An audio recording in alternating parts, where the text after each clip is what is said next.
Recording right now. Perfect. And to start, so my name is Madison Hernandez. I'm with the New York City Economic Development Corporation's Government and Community Relations team. And I'm joined by several of my colleagues today, including Gabriel Jackson from our land use team, Maria Lambera and John Raymond from our real estate transactions team. And Francis, you go to the next slide. And so for today's agenda, we're looking to talk a little bit through the site context of 150 West 100th Street, the vision for the site, the current site tenants, so DOH and New York Public Libraries, next steps, our projected timeline, and then, as I mentioned, opening up the floor to questions, which we will save towards the end of the presentation. So if you'd like to ask a question, we will ask you towards the end to use the raise hand function, and we'll call on you in return at the end. You're also free to drop any questions that you have throughout the presentation in the chat for us to review towards the end, and we'll get to as many as we can before 8 o'clock. So we ask folks to use 1 to 2 minutes just to make sure we get to all the questions that may be asked throughout our presentation. Next slide, please. Okay, and so as many of you may already be familiar with, this is the current landscape of the project that we're discussing today, and the site is located at 150 and 160th West 100th Street between Columbus and Amsterdam Avenue, and the site in total is about 46,000 square feet. And the site currently hosts the Bloomingdale Library, which takes around 23,000 square feet, and the New York City Health Academy, which is also about 23,000 square feet. And so as you can see on the slide here, across the street, there is an NYPD precinct, the 24th, Battalion 11, which is an FDNY station, and the Frederick Douglass Playground and Houses. And right next to it as well is the Trinity Church. Next slide. And so, as I mentioned, we're going to talk a little bit about the project vision that was announced during the Mayor Adams State of this city. And so if we go to the next slide, we'll talk through some of our project partners. And so to familiarize everyone who's involved with the project, we have the EDC team, which I'm a part of, who will serve as the managing agency over the next few years, and the site tenants, New York City Health and New York Public Libraries. And as I'll preview later in this presentation, we'll be launching our request for proposals by the end of this year to select a developer for this site to build out the proposed building. And so to get into the project vision here, last year, as I already mentioned, Mayor Adams signed Executive Order 43, which charged city agencies to review their city-owned and controlled land for potential housing opportunities. And one of the initiatives that kind of was built out of that is called the New York City Living Libraries, which takes projects with existing civic infrastructures like libraries into mixed-use developments and takes it and transforms it into different hubs for learning and housing. And this executive order was also enhanced by the City of Yes legislation, which is a comprehensive zoning reform that passed late last year. So this allows for more housing and public amenities on underutilized public sites like this. And in terms of the housing model that is proposed for this development, we're looking at around 850 residential units to be built on top of a brand new public library. And so this would fall under the mandatory inclusionary housing program, which will aim to deliver permanently affordable housing units. And the remaining units within this model will be at market rate to support the overall financial feasibility of the project and enable affordable units to be delivered. And to kind of get a little bit into the model that has been chosen for this project and what a cross-subsidy model is, it's essentially an approach that takes the value of the land and the market rate rent of those units and helps pay for the new library, the delivery of health services, and the affordable housing units. So the value that gets achieved through the market rate rent is then reinvested into the project to fund affordable units. And the land value of the public site allows for funding of the public library and health facilities. And so to reiterate, the value of the land and the rents generated by the market rate rents are reinvested into the project, with ultimately reducing the need for direct city capital. And so this approach allows for affordable housing and public facilities to be delivered without relying on very limited public subsidies. And as I mentioned, one of the reasons why we think that this approach is important is, as we think about addressing the housing crisis, is that it allows the city to accelerate affordable housing while ultimately reducing the strain on HPD's pipeline, and that is the housing preservation development pipeline. So the city can unlock more affordable housing and community infrastructure without waiting for a capital funding or waiting in HPD's pipeline, which can take up to 10 years following ULURP. And I'm going to hand it over to my colleague, John from DOH, to talk a little bit more about the existing site.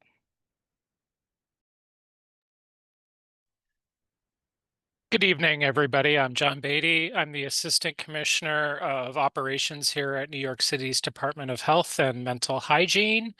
So if you remember the picture that you saw earlier in the presentation, we have the building on the right-hand side of that photo. Our buildings are connected with the New York Public Library.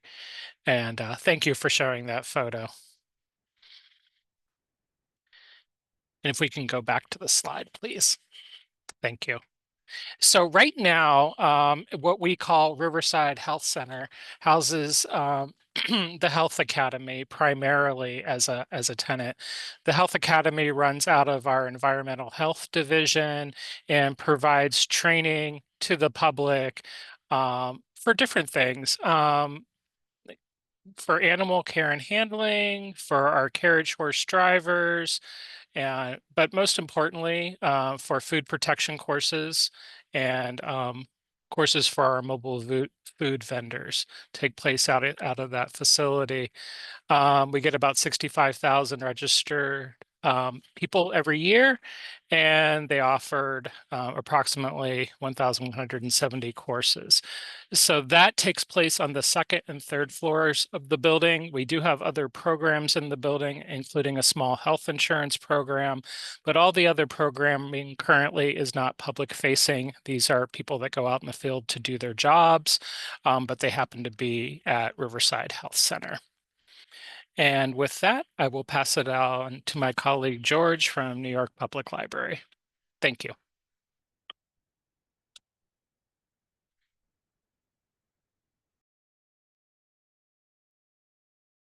You're on mute. Sorry about that, everyone. Good evening. And thank you for joining this information session. I am George Mahaltzis. I am the NYPL's Vice President for Government and Community Affairs. And I am also joined by a number of my colleagues from the NYPL. I'll introduce them now. Francis Uros, who is also a member of the Government and Community Affairs team and who will be managing community outreach for the project. Dana Sunshine, our Senior Director for Real Estate and Capital Initiatives. Cedric Clark, who is a Borough Director for our Manhattan Libraries. Yahaira Mejia, the Bloomingdale Library Manager, and Jake Odland, who is the Associate Director for the West Manhattan Library Network. And we will all be available to answer any questions that you may have at the end of the presentation. I'd like to begin by saying how very excited the NYPL is about this project and the opportunity to build a new Bloomingdale library. It is next to impossible to otherwise pull together the capital money needed to fully renovate or replace an aging library building, and this redevelopment will make that happen. By way of background, the NYPL was created in 1895. We have 92 locations and provide the branch library services to 3 boroughs. Bronx, Manhattan, and Staten Island. Queens and Brooklyn have their own library systems. We also have 3 world-class research centers, the Schomburg Center in Harlem, the Library for the Performing Arts at Lincoln Center, and the main library for the Humanity and Social Sciences at 42nd Street. So the NYPL system has grown and evolved over time. 13 libraries in 1901, 63 libraries in 1952, and now 92. We have 38 branch libraries and the 3 research centers in Manhattan. Next slide. So the Bloomingdale Library, 206 West 100th Street, a location that you all are, I'm sure, very familiar with, has been serving the Upper West Side community since 1896. At that time, it was part of the New York Free Circulating Library. In 1901, it was consolidated into the NYPL system. And in 1960, the current building, the Bloomingdale Library that we all know, opened in that two-story building, one block east of its original location. So there has been a public library on 100th Street for over 129 years. Pretty amazing. So the library currently offers an array of programs, including story time for children, after-school tutoring for students, and college and career help for teens, all for free.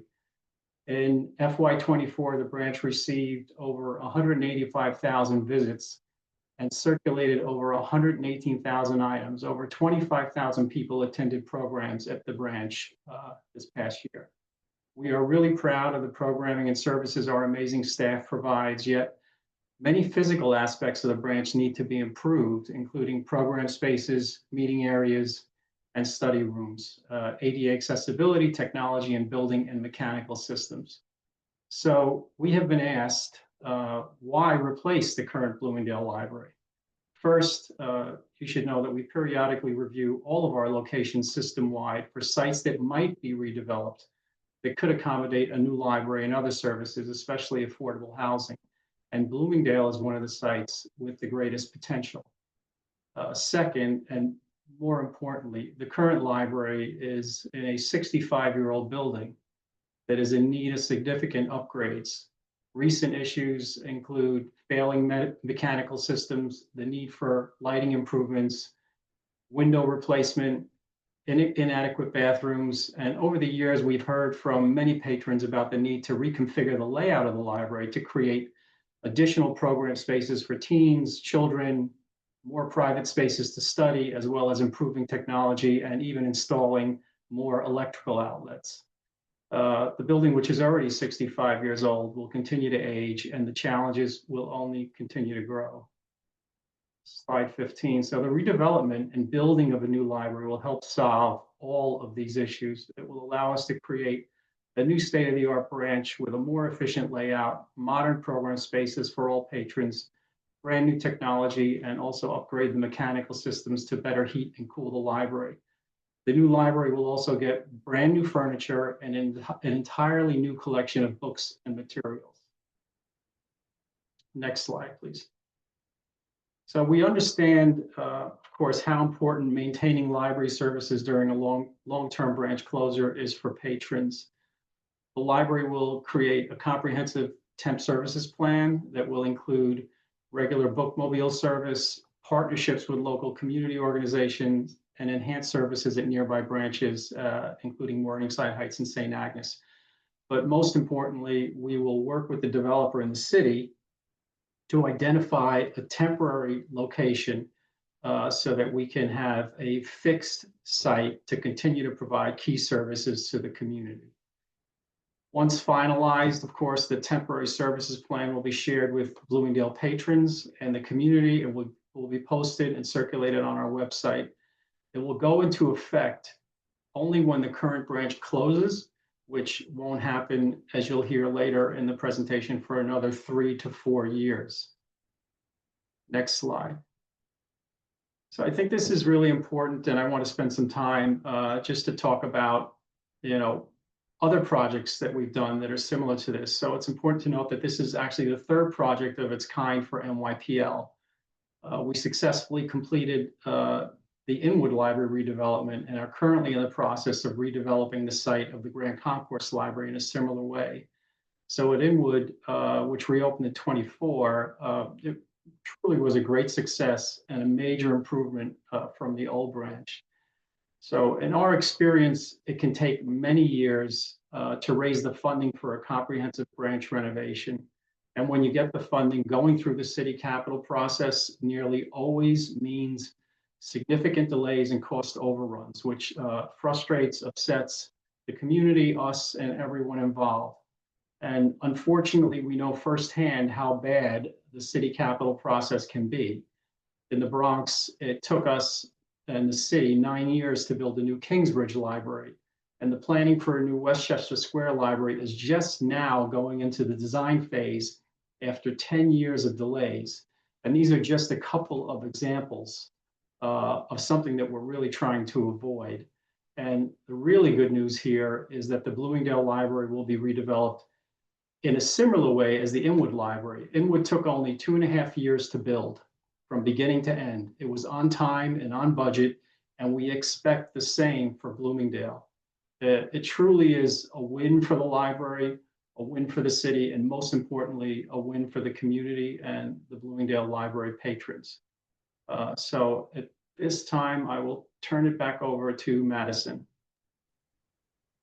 Thank you so much, George.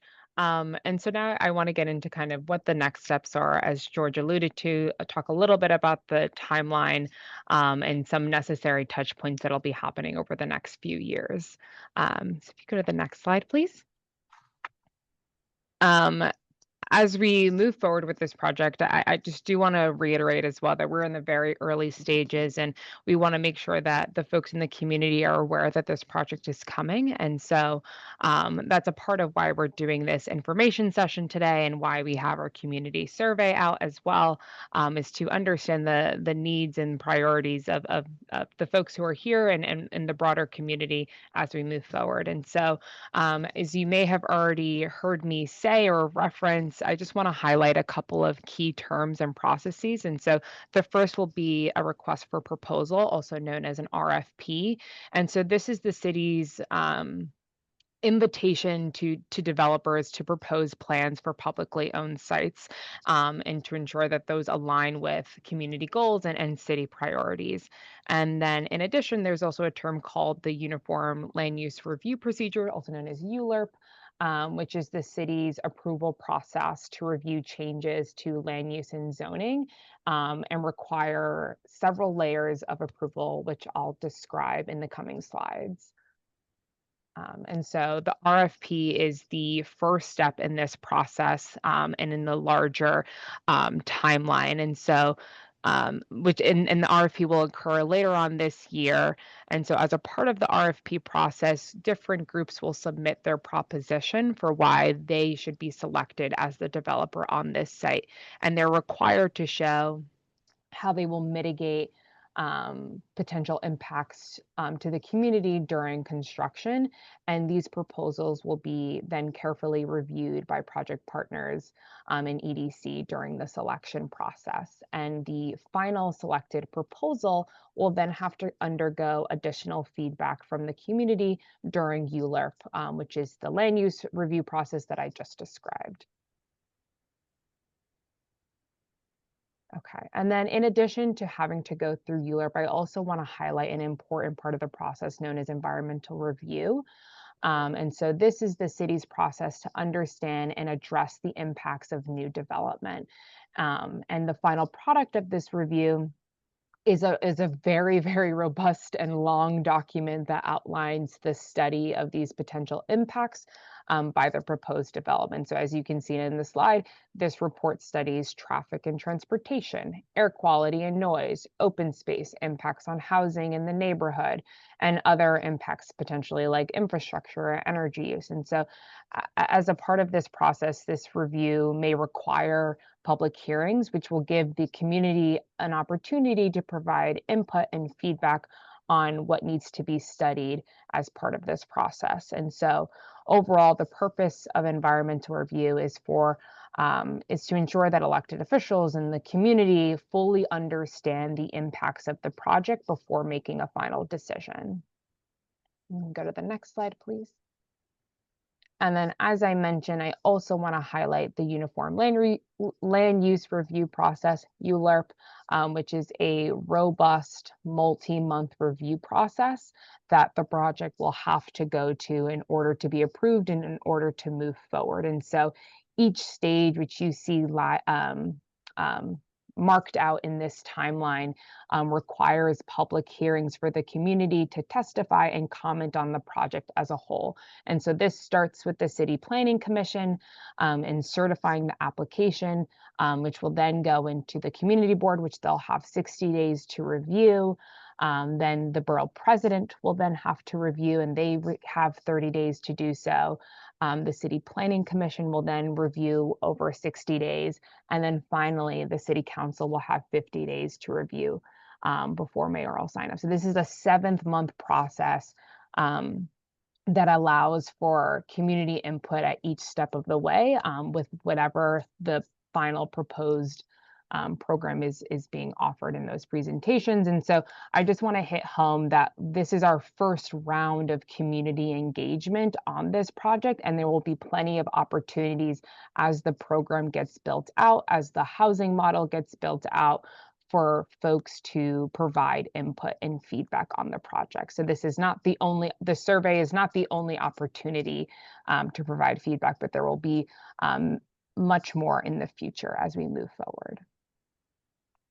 And so to go towards the timeline that George has referenced previously, we launched a community engagement campaign at the beginning of this summer, following our community board presentation. And we have a project website on EDC's website, which will be linked at the end of this presentation for folks to view, which includes an overview of the project, a site history, and some frequently asked questions that we've been receiving thus far. And so we opened our survey on June 25th, and that will remain open until September 19th. And so we encourage folks, if you haven't already taken the survey, to please do so, and to encourage your friends and families and your neighbors to do so as well. So this is happening within 2025. We'll have an in-person version of this seminar on September 15th at the Bloomingdale Library as well. And then in the last quarter of this year, we will release the RFP that I described. And then in 2026, in the first quarter, that will be the deadline for proposals to be submitted. And then we will, by the last quarter of 2026, select a developer.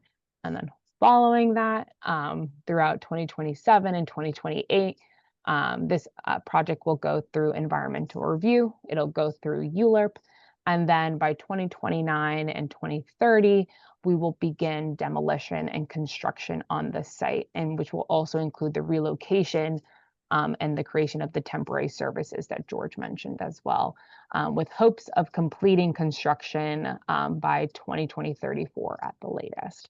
And so this is just a preliminary timeline that we've put together thus far of what we anticipate for the project, and with community engagement really being highlighted and focused on and throughout environmental review and throughout ULURP and things of that nature.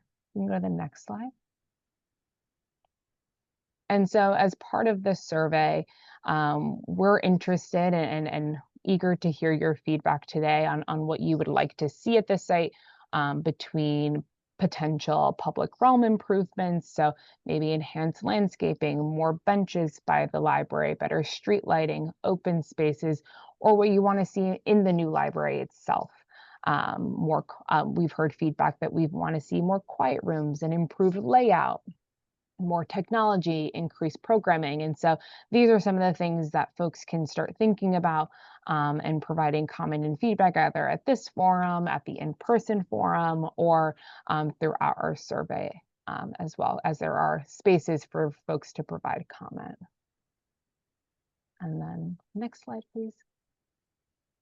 And so once again, as I mentioned, our survey is live until September 19th, which is a Friday. And so we encourage folks to take the survey and encourage your neighbors to do so as well. We have our project website, which is listed here for more information, which also includes our project email. So should you not have any questions today, but think of something down the line and can't make it to the in-person, you can email us at bloomingdale at edc.nyc. And I will respond to your question then. So plenty of ways and forums for engagement down the line. And we're really interested in and hopeful to hear your feedback, as that feedback will be included within the RFP as well. We're not here for the sake of it. This will really shape what the final proposal may look like. And so we want to ensure that your voices are being heard in the interim. And then with that, I think that's our last slide. Yes, amazing. And so now I want to open up the floor to some questions. As I mentioned, please use the raised hand function, and I will call on folks as I see them. And we ask folks to, take 1 to 2 minutes with the question, especially if we have a lot of people who want to chime in. But thank you. Okay. I apologize in advance if I mispronounce your name. Ira?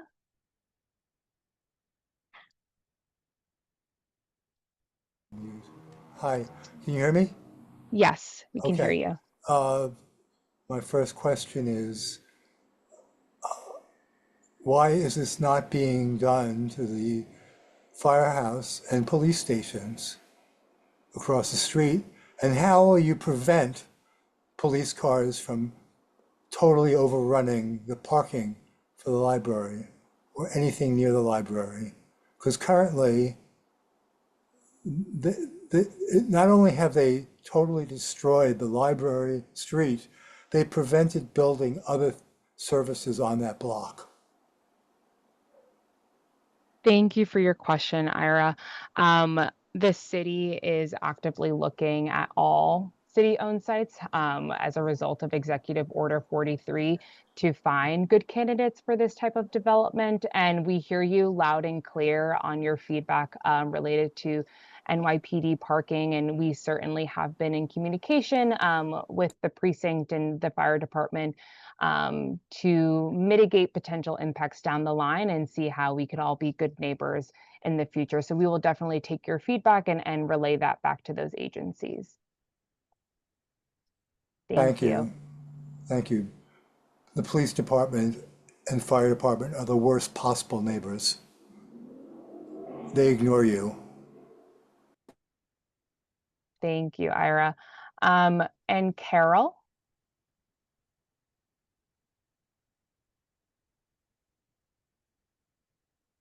Okay, sorry, I was just writing my question in the chat. Oh, no worries. That's okay, because it's not completed yet. I might have to come back.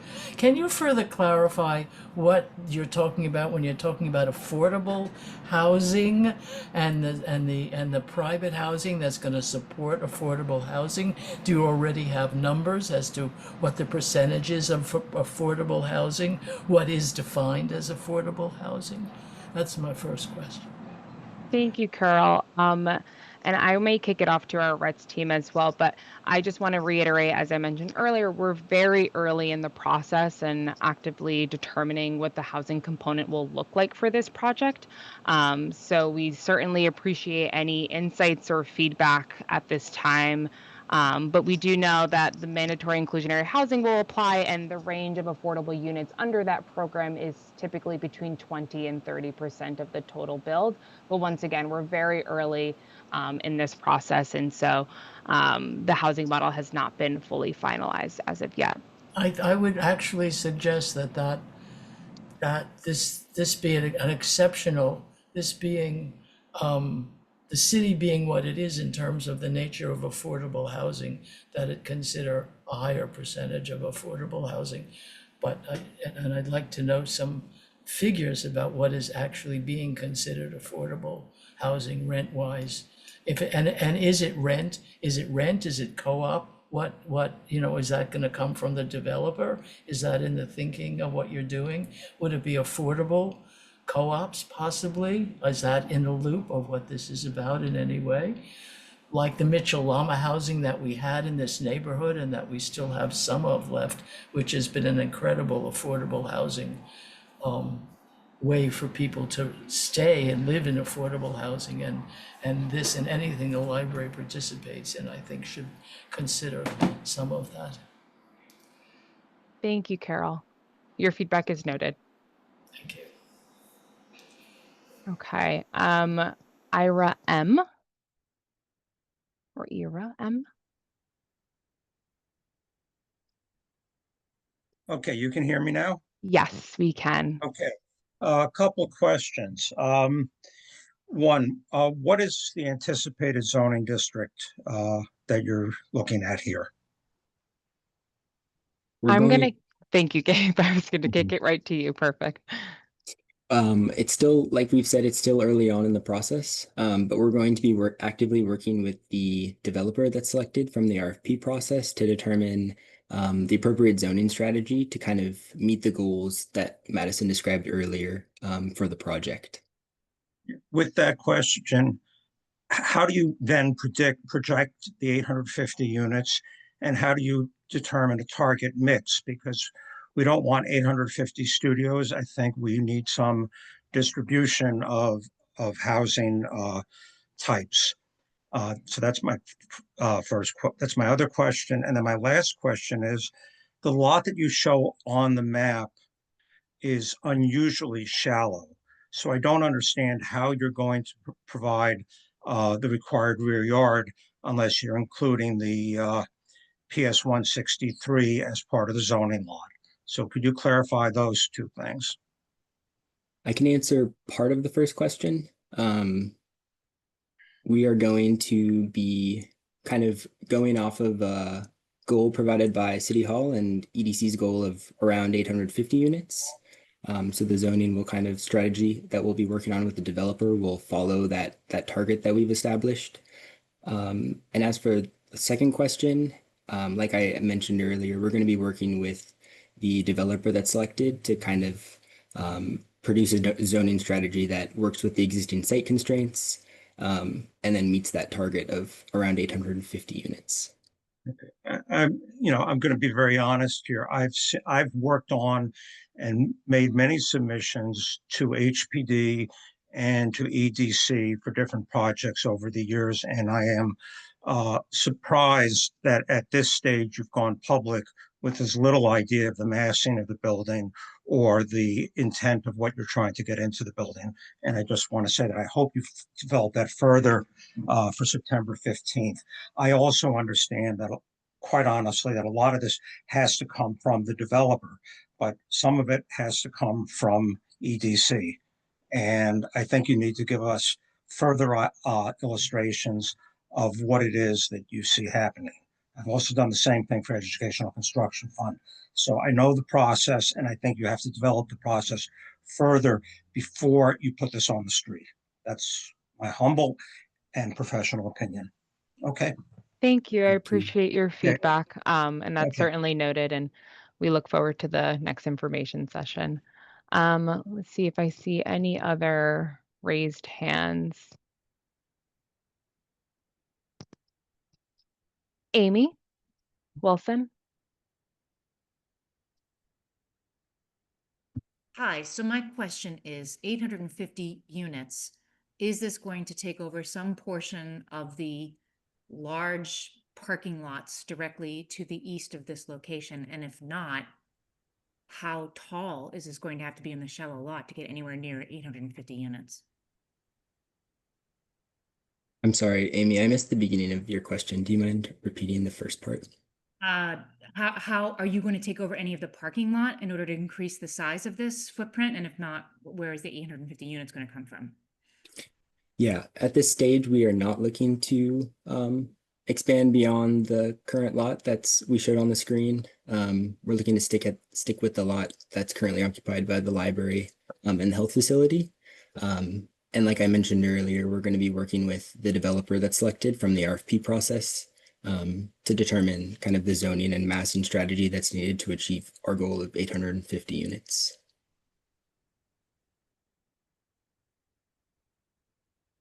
Thank you. Okay, Dean.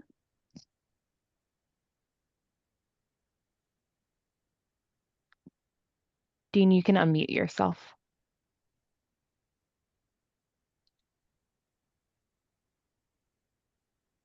How about now?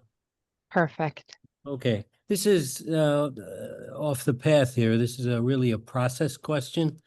I noted in your discussion of the SECRA process that you noted that they may have public hearings.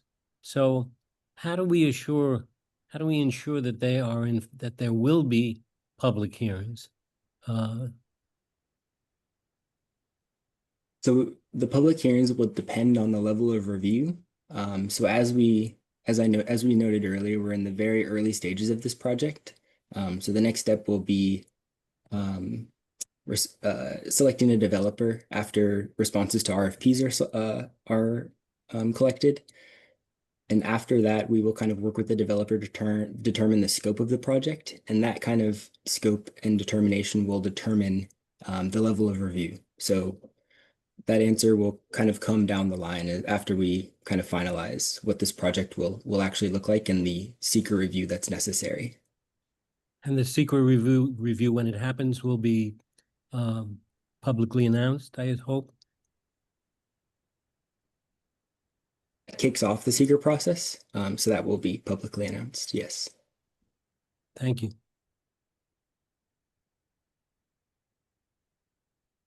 Denise Raymond. You can unmute yourself now. Can you guys hear me? Yes, we can. Couple of questions. One is, you made note of the fact that the inward process took 2.5 years, but the timeline that you put up on the slide showed 5 years between the start of construction and availability. So just might want to reconcile those two things. They're a very different impact to the community.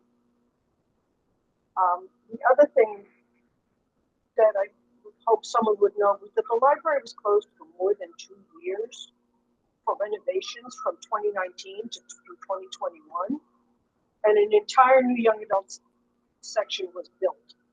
So where is somebody noting, where did it come to be that we're doing this now, and we just did all this other work that had a lot of impact on the community in the middle of COVID, where we had to use other libraries?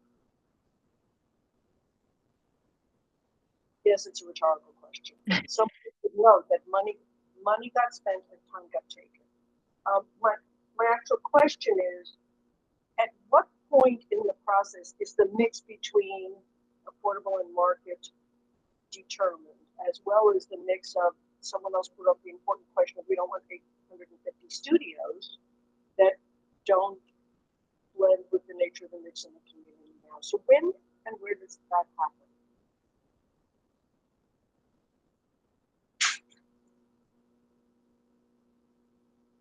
Hi, Denise. Thank you so much for your questions. I do want to kick it to our real estate transactions team to speak a little bit about when the affordability model, which I believe will be presented at some point during the RFP, but just want to confirm with that team. And then we'll allow George to respond on behalf of libraries. Thank you, John.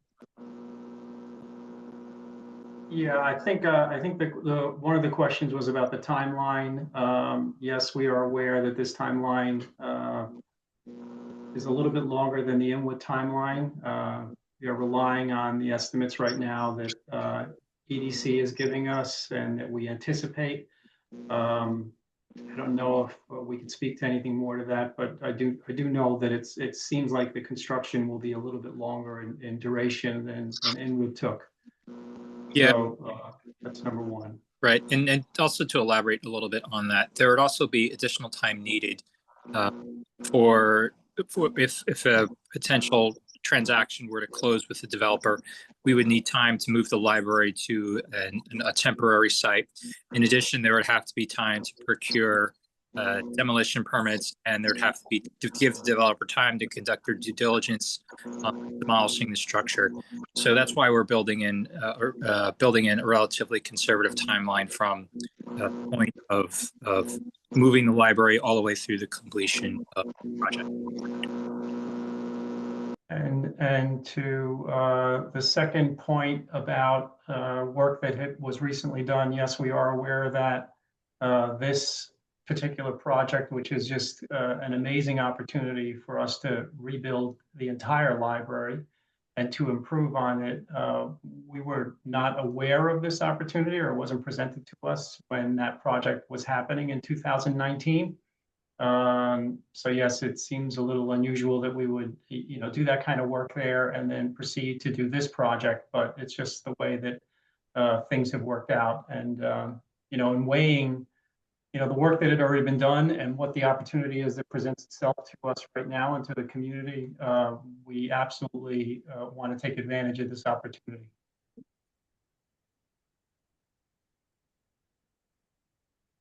Thank you, Denise. And something that when I've spoken to community groups and folks at our open streets and our tabling events is that once this work is completed, it will have a whole decade after the teen room had been renovated. And so while we understand the impacts and disruption of services, I think what's unique about this renovation process or construction process is that there will be those temporary services provided for this site as well.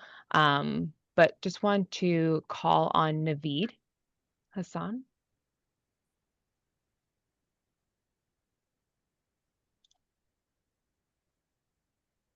This one. You can unmute now. There you go. Hi, can you hear me? Yes. Sorry, I actually missed your entire PowerPoint slide. I was a little bit late coming in, and if you've covered this, I apologize. But I was wondering, and I heard mention of temporary sites. I'm serving on the school board for New York City. We have a lot of schools in this area, including that teen space, which is beautiful and really great for our middle school kids. What was the consensus or the discussion around temporary sites? Are they close to the existing Bloomingdale branch, which is something that we would look for to make sure that while all of the construction process is happening, there's no minimal disruption to the kids' access to the spaces and library? Thank you. Yeah, so NYPL here. So we haven't started to look for a temp space. We will not do so probably until 1 year before construction of the new building will begin. And I don't know if anyone from my team, if Dana wants to correct that, but yeah, it's usually when we start looking. Maybe Dana can talk about that because she managed the Inwood temp site search. Sure, yeah, we would look much closer to the start of construction and at what's available. We would look to for a place that is within walking distance of the existing branch, accessible, ADA accessible, that type of sort of criteria. But yeah, it would be close to the existing branch. And just as a follow-up to that, do you look at private spaces, or this is only city-owned properties that act as temp spaces? We look at both. We first look at city spaces that might be available, but we look at both. Perfect. Okay, thank you so much.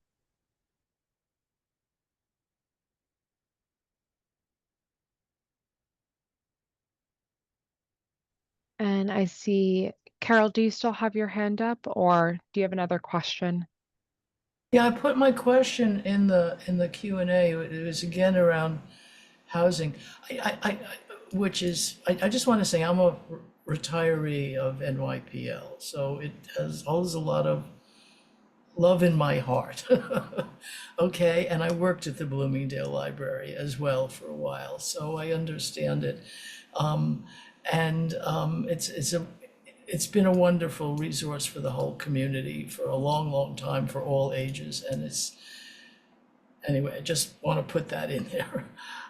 My question is, you're talking about 850 units. I live in a building nearby that's almost 200 units and it's 21 stories high. How are you, I know you're talking about getting to a developer, but 850 units has got to be gigantic. How are you envisioning, who is envisioning what 850 units means? Floor, size-wise. Yeah, Carol, thanks for your question. The site is constrained by the site area, so it will be, and has a base to work with, so it will be a dense building. But like we've said earlier, I think at this stage we are still working on building out the RFP and doing our initial community engagement. And once we get through that RFP process and RFP selection, we'll have more information about the zoning strategy and massing strategy that we will be pursuing to achieve the goal that the city and EDC has set to achieve around 850 units. My concern, I mean, I hear that answer, but it just boggles my mind, given what the space is between the two buildings right now. You know, the building that I'm in takes up a whole block. So I'm really concerned and wondering if that's something that you are thinking that might be less than 850 units, or if the commitment is to 850 units. Is the question, is that written in stone, so to speak, or is that something that's changeable?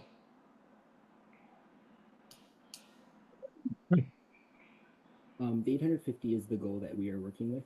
for the I'm sorry, project. I'm having trouble hearing you clearly. I don't know if it's your mic. Yeah, Gabe, your mic went quiet. Hear me now? No. The sound is muted. Your sound is muted. Try again. A little closer. Can you hear me now? No. You're still a little distant. You were fine earlier. Now I don't know what happened.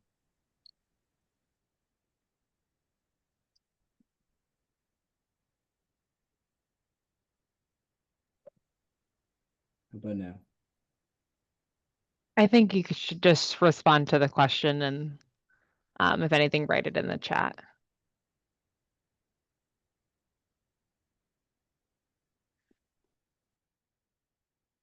The 850 units is kind of the There you goal that go. we're, yeah, okay. The 850 units is the goal that we are working with. We are still very early on in the process. And so it's too early for us to kind of give details about the height of the building when we have just initiated kind of community engagement and drafting of the RFP.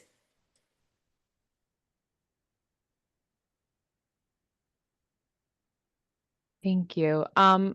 Marsha Jacobson?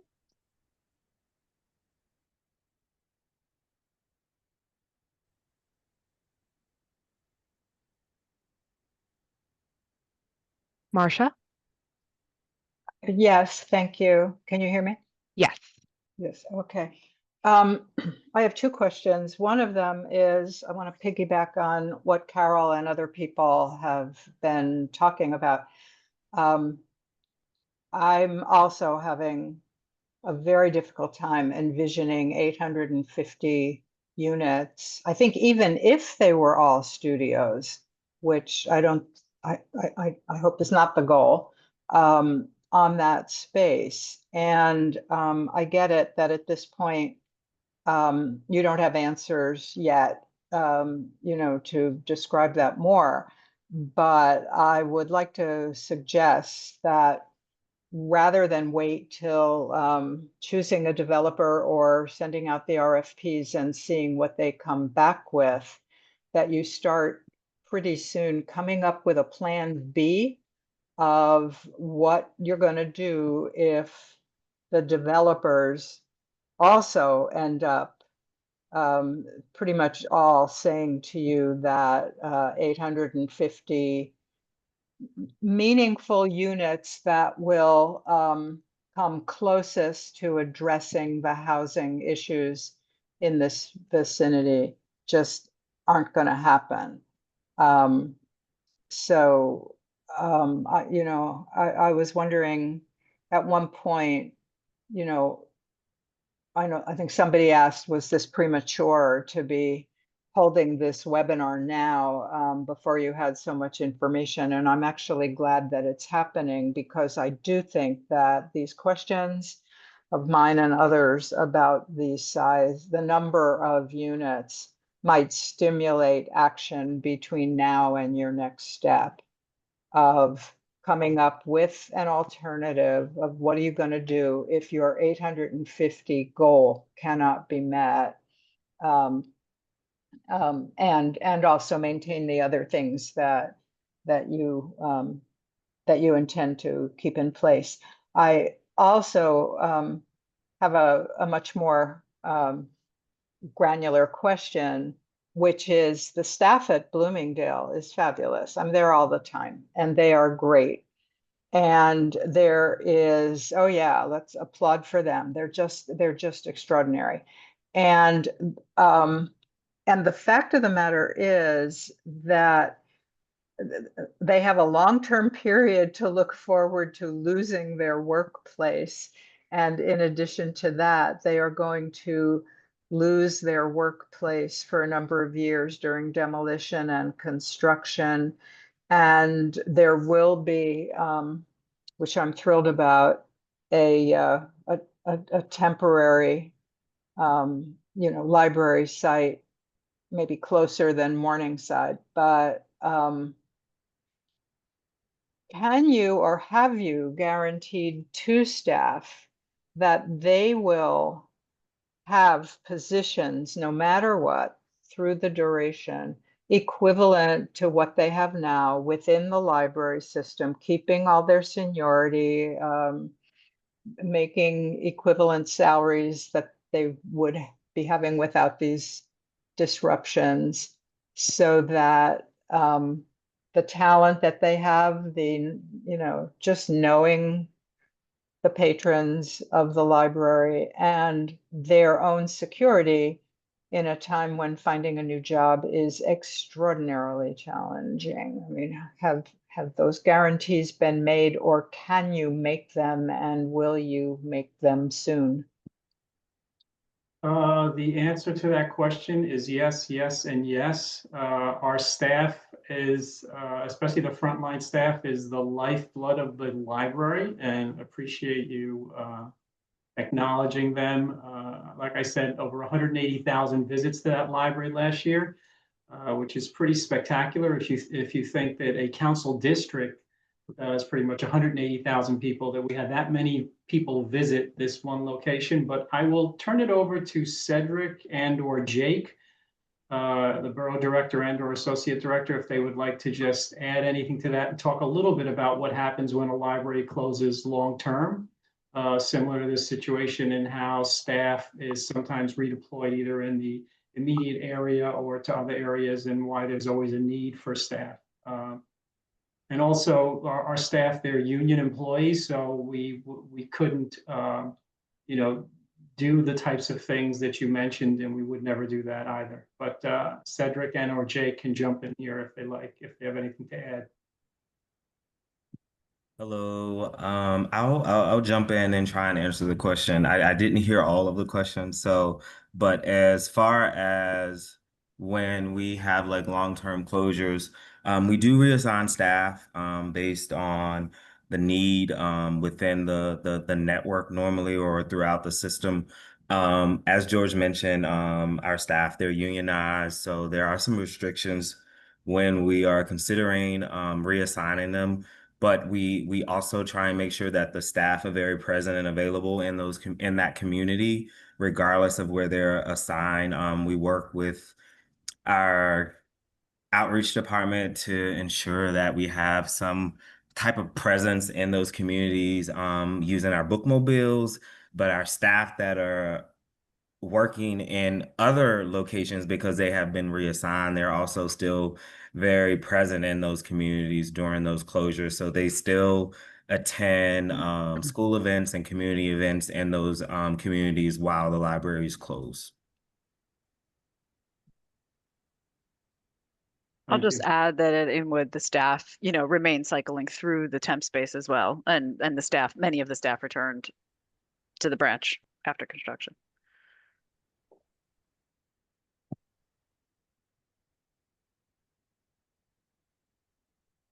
Thank you, Marcia.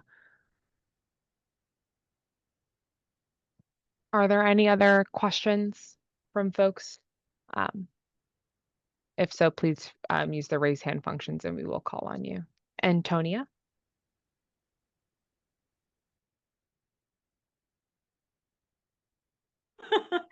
And I'm just a little worried about what will happen after the construction.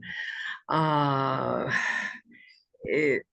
we be ready to speculate what it will look like in 10 years, given our very worrisome environment, our very worrisome current environment coming from the White House, which has tentacles that reach all of our cities and all of our quality of life and existential life. So my question is there a model that has already a life of about 10 years or so anywhere in the United States of what you are doing? Is there such a model that you know of? Just to make sure I'm understanding your I'm just question. concerned about the future of this wonderful idea, and it seems very well organized and very thoughtful. I'm just hoping that it will do everything that we want it to do. I can I can hop in. I think I understand Yeah, the hop in, question. please. Just Yeah. other examples. There's other examples within the city. Obviously, we've talked about Inwood. We haven't talked about, but Sunset Park. We're working on a project at Grand Concourse. New York City is actually somewhat later to this sort of type of proposal where you can rebuild infrastructure that's important, civic infrastructure that's important to the city, with affordable housing on top. There's many examples in Chicago, many examples in other states that occurred, many years prior to New York City kind of taking on this model. So yes, the answer is nationwide. There are other examples that have longevity. Okay, that's the word that I wanted to use and wasn't so sure if that was it. The other question is the question of civics. I think that is something that I've been pushing. When the chancellor for her first got in, I wrote her a lengthy email about considering civics, bringing back what I'm 81, so we used to call it social studies, but to bringing back civics to the school, to the community, so that we could know how our government works locally, statewide, and federally. There's a wonderful program in Indiana, which somebody has started about civics. She wants to spread it all over. It's called Mad Voters. I don't know if you've heard of it. I was listening to WBAI this morning, and I just happened to listen to this wonderful person, and she's an organizer in Indiana. Her name is Amy Courtney, and she wants to spread civics all over our states, and beginning with our schools and the community. So is there any space for civics education in your programs, in your workshops and symposium? I don't know what form it would take, but it's a very important factor in creating and developing a community individually and together cohesively. It strengthens the community in so many ways, this knowledge of how your government functions. So I've been pushing this to whoever will listen. And I don't know if there's room for civics in your programs, but it seems like a wonderful idea. The library and our education department. So that's something to kind of, ponder on a little bit. And I think it's very important because libraries are about education. I've been living in the vicinity for 40 years, and you have no idea how much the library has changed my life, all aspects of it, in all ages of my development as a human being. Even now, with my arthritis, there are arthritis, classes of courses. So, but civics, I'm pondering on it because, we are in trouble because we don't know how our government works or how we can participate and become stronger. Thank you so much, Antonia, for Thank sharing you. that, and that will definitely be something that we incorporate into feedback and make note of. So thank you so much for your time. And thank you. Okay. Carol? Hi, thank you. Thank you for making this as long as you have so people can come back and ask more questions. You've been very generous.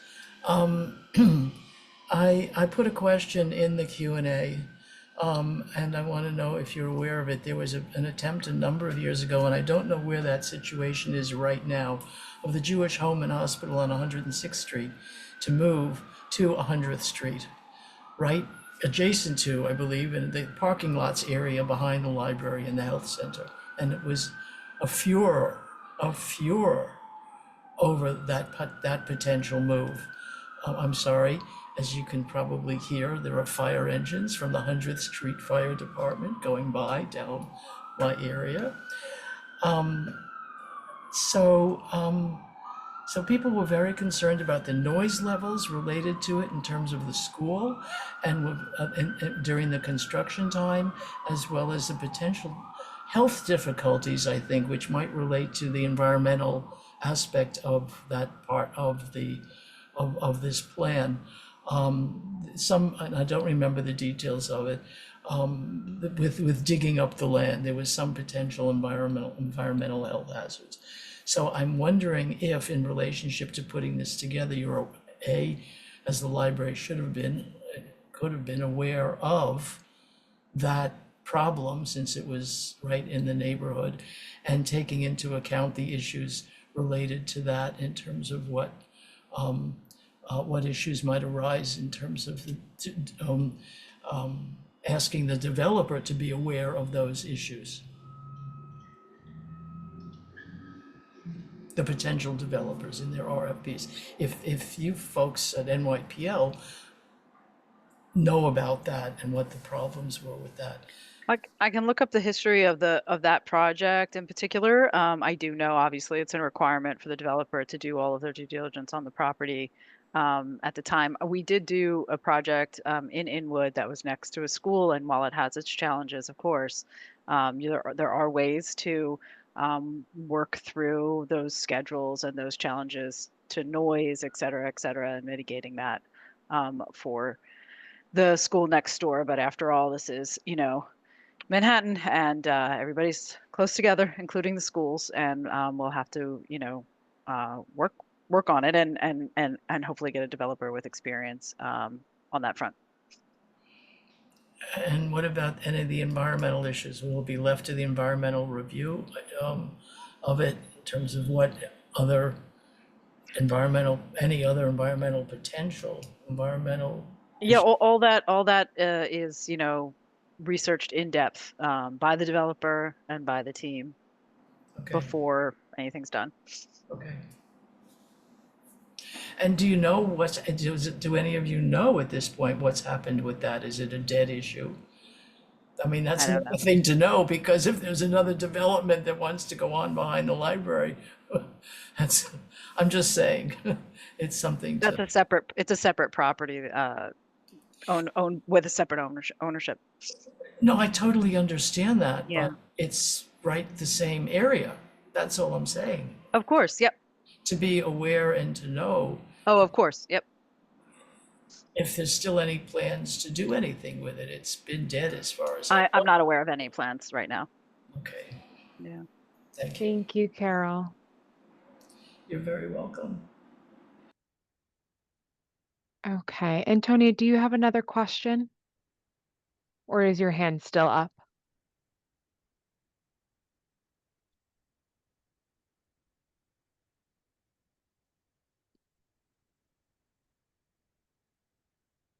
I will take that as your hand is still up. Antonia?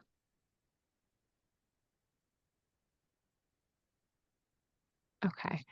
If folks have any other questions, please, we still have a little bit of time. If folks have questions, please raise your hand and we'll get to you.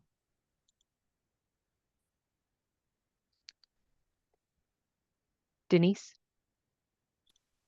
You mentioned before that there's a questionnaire on the EDC site. Yes, there's a survey available in both in English and Spanish on EDC's project website for this project. I looked and didn't see. Could you just provide a little more detail about where we find it, please? Sure, I can also drop the link in this chat if that's helpful, for that direct survey link. Just give me one moment and I'll share that with you. Terrific. Thank you. You're welcome.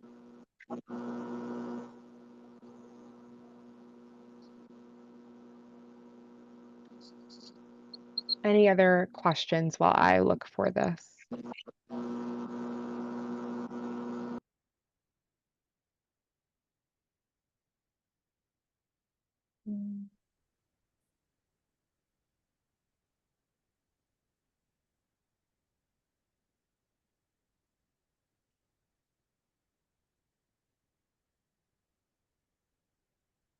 I just dropped the survey in the chat for folks to click on. This is the English version of it, and the Spanish version is the second link for folks who haven't been able to take the survey as of yet.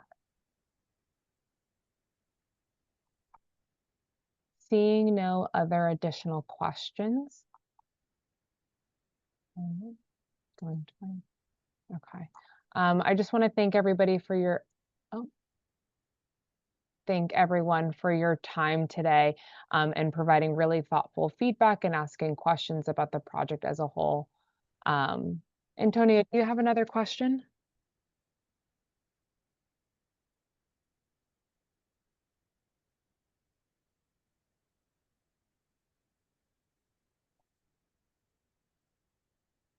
No? Okay. Oh, now folks are trickling in. There we go. Dean, you can unmute yourself if you have.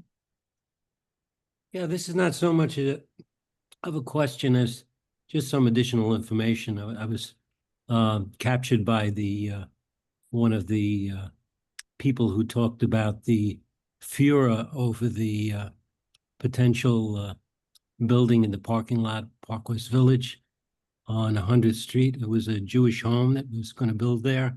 I was involved with a group of residents, Park West Village, and others who opposed that project. And eventually, Jewish Home decided to move to 97th Street parking lot, and they failed to build that either.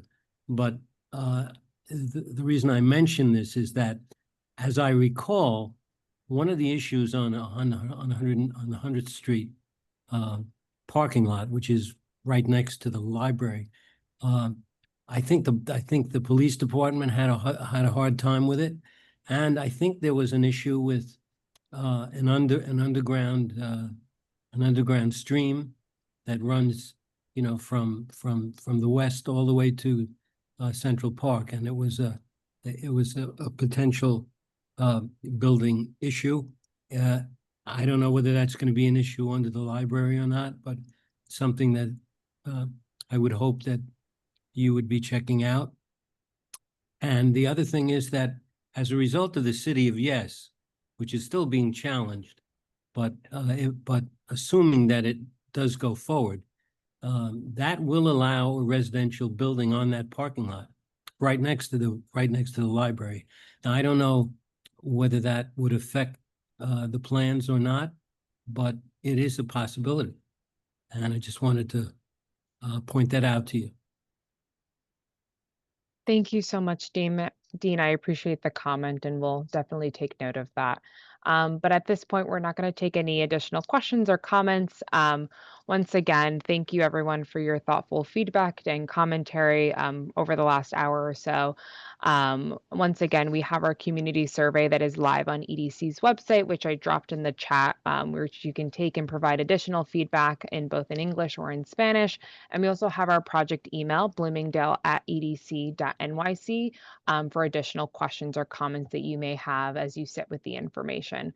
And lastly, we have our in-person information information session on September 15th, Monday, September 15th, at the same time between 6:30 and 8 o'clock, which will be hosted at the Bloomingdale Library. So we're really excited for that opportunity, and we'll definitely take your feedback and comments into consideration for that presentation. But thank you all so much. Thank you all to our panelists here for their time, and we will be in touch. Thank you.